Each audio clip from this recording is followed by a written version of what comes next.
Excuse me. Pardon me. Hey, sit down. Hey guys, it's Alec Kubas-Meyer.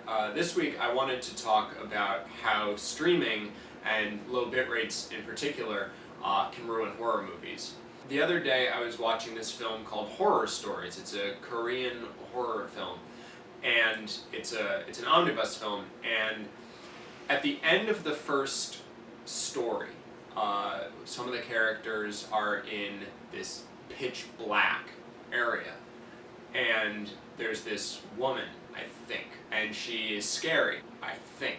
And the reason I say I think is because at that point, for some reason, the video became extremely artifact-filled, and I couldn't actually see anything. When I heard like the screaming and saw like a blob have like the mouth open, so presumably it was, you know, a long black-haired Asian woman screaming and going like, because I guess that's scary. But I don't really know that that's how it went down.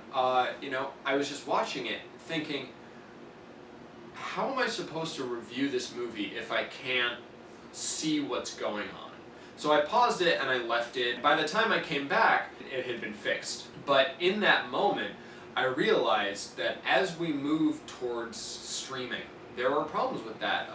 Ars Technica wrote the other day about why buffering happens on YouTube and Netflix for people with really fast internet connections. It's a fundamental problem with the way the internet works and the way streaming sites work, especially ones that take up as much web traffic as YouTube and Netflix.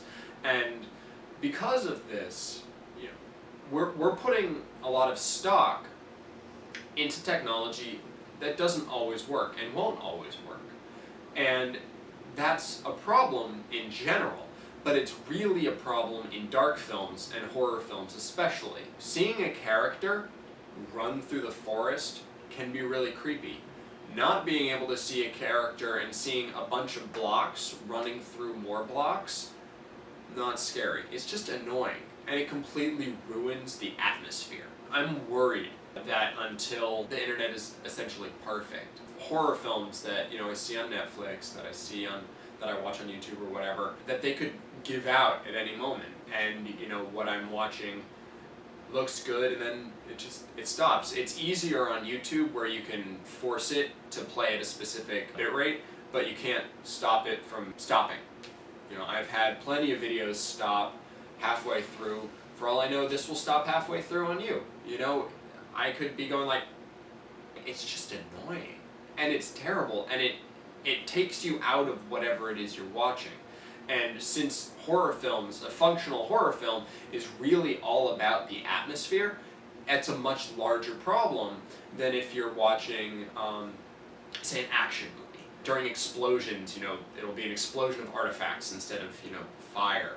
And that's unfortunate, but that's more easily forgotten. The audience has a different connection with the film. It's less personal, although obviously everything is ruined by just stopping. What I think is interesting is that it is the reason that home media is going to stay around for a while. I don't usually buy Blu-ray movies, but I do periodically. The feeling that I will get the perfect experience, you know, the total 1080p at the highest bitrate possible, the idea that I can get that experience consistently without having to worry about my internet going down or anything else, I like that, and that's nice.